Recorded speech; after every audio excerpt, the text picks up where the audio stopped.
Voilà, on va dans un navigateur web, Firefox ou Safari, peu importe, et on va aller sur le site bing.com. Bing.com, voilà. Ce qui est un moteur de recherche. C'est un moteur de recherche qui a l'avantage de vous proposer d'afficher les images en haute définition. Il a un bouton spécial pour afficher les images en haute définition.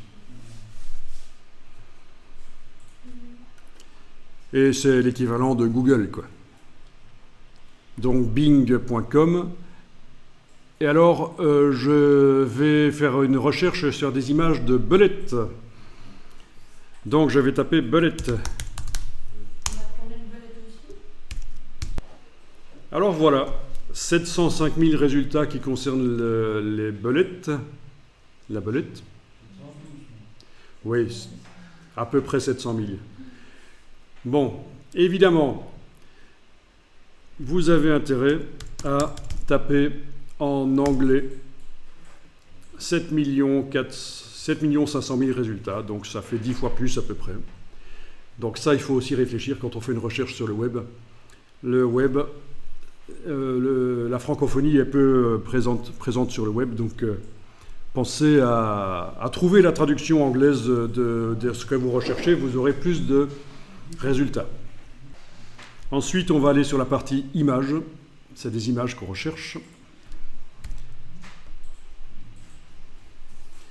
Alors, tout comme dans Google, il y a le filtrage. Vous avez ici l'icône d'entonnoir avec les filtres où on peut filtrer la taille d'image, le type d'image, etc. qu'on cherche, la licence, est-ce qu'on a le droit d'utiliser l'image ou pas. Tout ça, c'est possible. Il faut savoir que si c'est juste une image qui va servir de modèle pour redessiner par-dessus dans Illustrator, j'ai pas besoin d'une image nécessairement avec beaucoup de pixels, elle serait même floue, c'est pas grave, évidemment. On va donc redessiner par-dessus une image dans Illustrator. Encore mieux, si vous savez le faire, c'est imprimer l'image et avec un papier calque et un crayon, redessiner à la main sur le papier calque et puis vous récupérez ça dans Illustrator. Parce que vous serez beaucoup plus libre, évidemment, avec un crayon et un papier calque. C'est ça le secret pour faire des illustrations valables aussi, c'est de démarrer de choses qu'on a faites à la main, en supposant que vous avez pu imprimer ou afficher sur une tablette avec écran intégré éventuellement. Et vous pouvez mettre un papier par-dessus, papier calque et redessiner. Bon. Donc je le dis, c'est pas pour rien, l'infographie c'est du graphisme aussi, informatique et graphisme. On a tendance à oublier ça, et c'est comme ça qu'on arrive à des catastrophes au niveau visuel. Bon, et comme je vous disais tout à l'heure, si je dessine quelque chose au départ d'une photo, par exemple celle-ci, voilà, j'utilise cette photo pour redessiner par-dessus. Si on arrive à prouver, en supposant que la photo n'est pas libre de droit, vous n'avez pas le droit d'utiliser, si on arrive à prouver en superposant votre dessin à la photo que vous avez utilisé la photo, vous avez un problème de copyright. Vous risquez d'être... le photographe risque de vous demander un paiement logique et il pourrait gagner. Donc, comment faire? Faites vos photos vous-même. Ou alors, il faut aller chercher des éléments dans différentes photos et les combiner.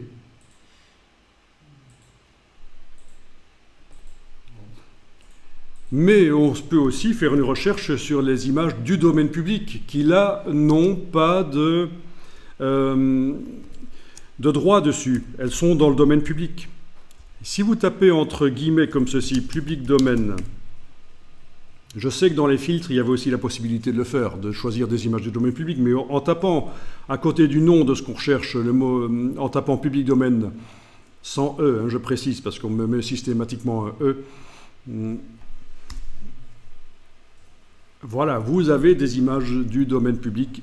Sans doute, il faudra aller vérifier vraiment sur la page qui contient l'image qu'elle est vraiment du domaine public, c'est mieux. Bon, mais c'est comme ça que vous allez pouvoir utiliser même des photos dans vos travaux sans devoir payer les photos à partir du moment où elles sont du domaine public, pour faire des photomontages, pour faire des illustrations dans une publication. Vous avez le droit. Alors si vous voyez qu'à un certain moment il est indiqué Wikipédia ou Wikimedia, c'est la fondation Wikipédia, voilà, et c'est forcément du domaine public. Là, il n'y a pas besoin de chercher, de commencer à vérifier. Si c'est sur Wikipédia, c'est du domaine public, c'est certain. On reviendra aux recherches d'images quand on sera dans Photoshop et qu'on voudra faire du photomontage. Je vous expliquerai que la résolution n'a aucune importance et comment trouver des images valables. Bon, ben là, vous êtes censé trouver l'image d'une belette et vous allez pouvoir essayer de redessiner dans Illustrator. Et déjà, il faut arriver à la télécharger.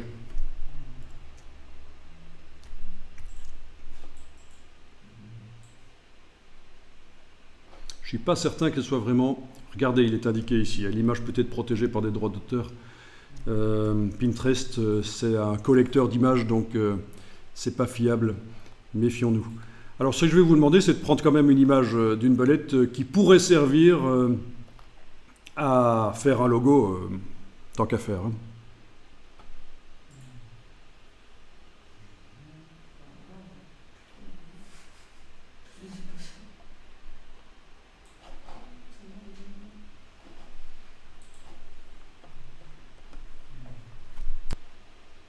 Bon, la première est de Wikipédia, Wikimedia, donc je vais prendre celle-là. Alors, quand vous avez cliqué sur l'image, là, dans Bing, vous avez ici sans doute un bouton qui s'appelle « Afficher l'image ». S'il n'est pas là, il est dans le menu qui s'appelle « Plus », ici, « Afficher l'image ».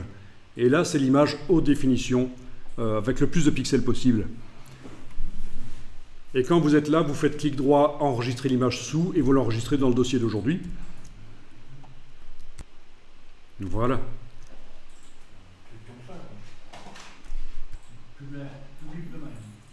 Voilà, vous choisissez,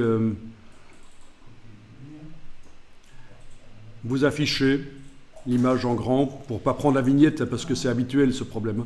Et vous enregistrez, voilà. Et donc vous vous retrouvez dans votre dossier avec les images et on va les utiliser dans Illustrator en tant que fond, pour s'aider à dessiner.